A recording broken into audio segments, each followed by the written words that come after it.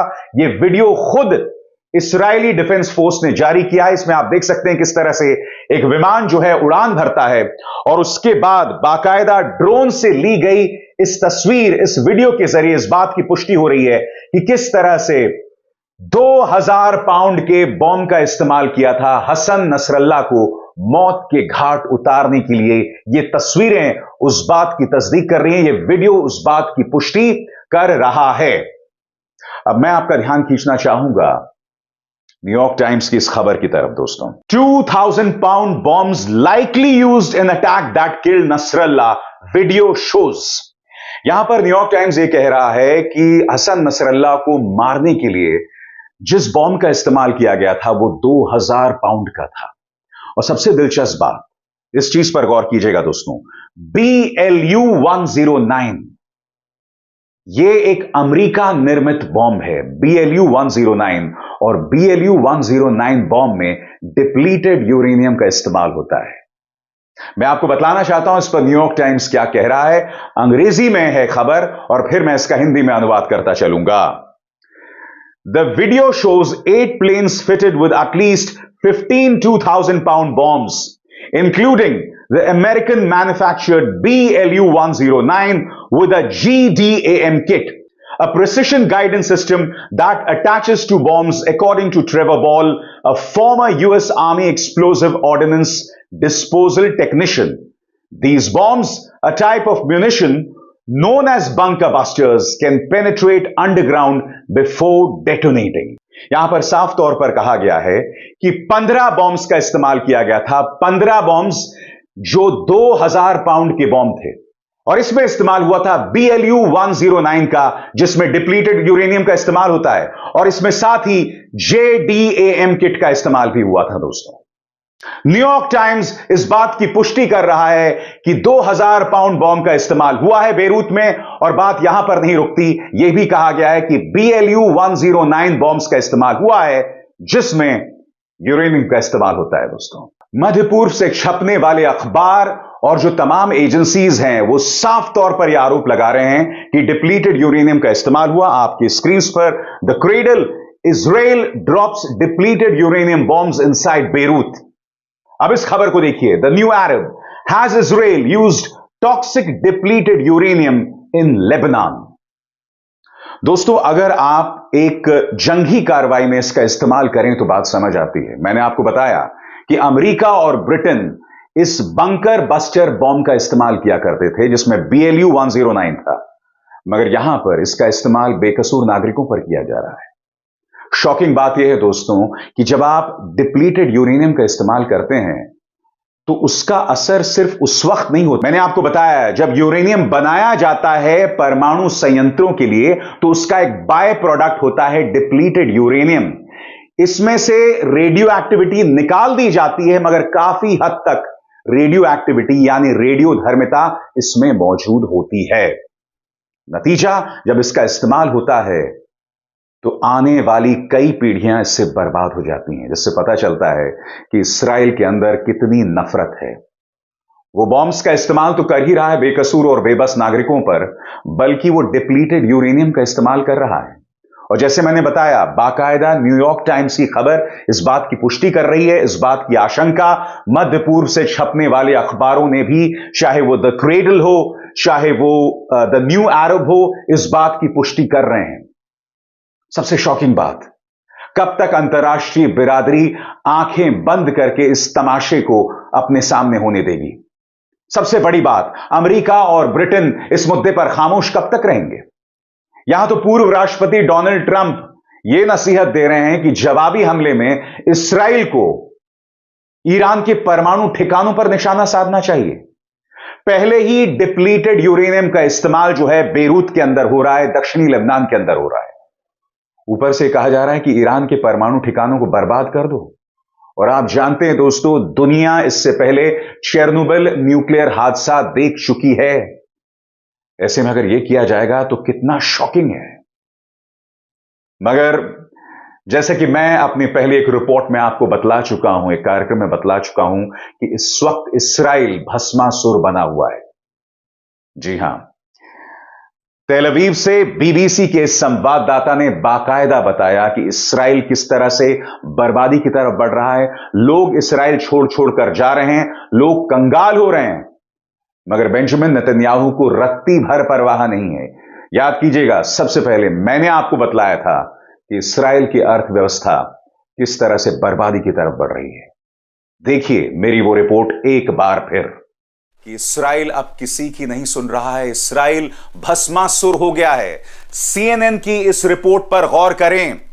हर गुजरते दिन के साथ, सही सुना आपने, हर गुजरते दिन के साथ इस्राइल की जो अर्थव्यवस्था है वो बर्बादी की तरफ जा रही है। 7 अक्टूबर से पहले जब हमास ने इस्राइल पर हमला किया था, इस्राइल की जो अर्थव्यवस्था थी वो ब्रिटेन से भी बेहतर थी।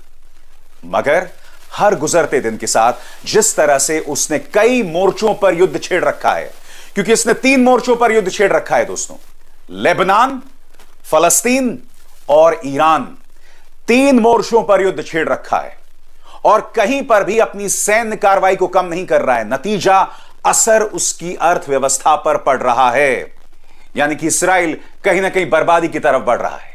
आखिर इस्राइल भस्मासुर क्यों बना हुआ है और उसकी अर्थव्यवस्था जिस तरह से बर्बादी की तरफ बढ़ रहा है, इस पर अंतरराष्ट्रीय जानकार क्या कह रहे हैं आपकी स्क्रीन पर। सबसे पहले CNN बिजनेस की report, Israel's economy is paying a high price for its widening war. सरल शब्दों में कहा जाए तो इस लेख में साफ साफ लिखा गया है कि 3 मोर्चों पर इस्राइल ने जो युद्ध छेड़ रखा है ना, उसके चलते उसकी अर्थव्यवस्था बद से बदतर होती जा रही है। इस्राइल के सेंट्रल बैंक के पूर्व गवर्नर कार्नेट फ्लूग ने CNN से बातचीत में क्या कहा आपके स्क्रीन पर। If recent escalations turn into a longer and more intense war, this will take a heavier toll on the economic activity and growth in Israel. यानी कि अगर यह युद्ध जारी रहा तो इस्राइल की अर्थव्यवस्था पर इसका बहुत बुरा असर पड़ने वाला है। ऐसा असर जहां से यू टर्न लेना भी मुश्किल हो जाने वाला है। और मैं आपको बतलाने वाला हूं दोस्तों, इस युद्ध के शुरू होने से पहले इस्राइल की अर्थव्यवस्था कहां थी और अब कहां है। सबसे पहली जानकारी, 7 अक्टूबर से पहले इस्राइल की जो GDP है, यानी सकल घरेलू उत्पाद, वो ब्रिटेन से बेहतर थी। मगर उससे भी बड़ी बात, अंतर्राष्ट्रीय मुद्रा कोष ने 7 अक्टूबर से पहले यह भविष्यवाणी की थी कि इस्राइल की जो अर्थव्यवस्था है वो 3.4% से हर साल बढ़ेगी। अब उसे पलट दिया गया है। अब जो रिवाइज्ड फोरकास्ट है उसके मुताबिक अब इस्राइल की अर्थव्यवस्था हर साल महज 1% से 1.9% तक बढ़ेगी, उससे ज्यादा नहीं। इस्राइल रुकने का नाम नहीं ले रहा है। दुनिया आज एक परमाणु युद्ध के मुहाने पर है। तीसरा विश्व युद्ध दस्तक दे रहा है। इस्राइल भस्मासुर बना हुआ है। कोई भी इस्राइल और ईरान के बीच संवाद नहीं कायम कर रहा है। तो इस वक्त स्थिति कई मोर्चों पर चिंताजनक है। एक तरफ डिप्लीटेड यूरेनियम का इस्तेमाल, दूसरी तरफ खुद इस्राइल जो है वो भस्मासुर बना हुआ है, वो खुद अपने लोगों को बर्बाद कर रहा है। और जहां तक डिप्लीटेड यूरेनियम की खबर की बात है दोस्तों, सरल शब्दों में हिंदी में मैं आपके सामने एक खबर बतलाना चाहूंगा एक बार फिर। लेबनान में केमिस्ट के सिंडिकेट ने चेतावनी दी है कि इस्राएली बमों के फटने के बाद जो धूल कण उनकी सांसों में जा रहे हैं वो साधारण बम के नहीं हैं। ये डिप्लीटेड यूरेनियम के कण हैं जिसे अंतर्राष्ट्रीय स्तर पर हथियारों में इस्तेमाल करने से प्रतिबंधित किया गया है। यह एक केमिकल वेपन है। क्या इस्राइल लेबनान बेरूत पर केमिकल वेपन्स गिरा रहा है? यह सवाल अंतर्राष्ट्रीय बिरादरी क्यों नहीं पूछ रही है? हर गुजरते दिन के साथ दुनिया 3rd वर्ल्ड वॉर की तरफ बढ़ रहा है, एक परमाणु हादसे के मुहाने पर है, मगर अंतर्राष्ट्रीय बिरादरी इस तरह से बर्ताव कर रहे हैं कि जैसा कुछ नहीं हुआ। गाजा में अब तक 40,000 लोग मारे जा चुके हैं। लेबनान में कम से कम 2,000 लोगों की मौत हुई है। इस्राइल बर्बादी की तरफ बढ़ रहा है, मगर किसको परवाह है? अमेरिका जैसे देश भड़काऊ बयान दे रहे हैं। जो बाइडेन, जो कि अमेरिका के राष्ट्रपति हैं, वो बेशक ये बात कहते हैं कि भाई तेल ठिकानों और परमाणु ठिकानों पर निशाना ना बनाया जाए, मगर उन्हें हमले पर कोई आपत्ति नहीं है। इस पर लगाम लगनी चाहिए। तमाम जो स्टेक होल्डर्स हैं उन्हें एक मंच पर बिठाकर बातचीत करनी चाहिए, मगर हर गुजरते दिन के साथ इस्राइल जो है वो तमाम हदों को पार कर रहा है। ईरान भी अपनी तरफ से खतरनाक जवाबी कार्रवाई की बात कर रहा है, और दूसरी तरफ चाहे हिजबुल्लाह हो या फिर हमास, वो भी इस्राएली शहरों पर मिसाइल दाग रहा है। और हैफा में कई मिसाइल भी दागे गए हैं, आप इस बात को जानते हैं। मैं उम्मीद करता हूं दोस्तों सबको सद्बुद्धि मिलेगी, क्योंकि अगर यह हादसा, अगर यह टकराव और गंभीर हो जाता है तो जैसा कि मैं आपसे बार बार कहता रहा हूं, भारत भी इससे अछूता नहीं रहेगा, क्योंकि युद्ध में किसी की जीत नहीं होती है, सिर्फ इंसानियत की हार होती है। अविसार शर्मा को दीजिए इजाजत। नमस्कार। स्वतंत्र और आजाद पत्रकारिता का समर्थन कीजिए, सच में मेरा साथी बनिए। बहुत आसान है दोस्तों, इस ज्वाइन बटन को दबाइए और आपके सामने आएंगे ये 3 विकल्प, इनमें से एक चुनिए और सच के इस सफर में मेरा साथी बनिए।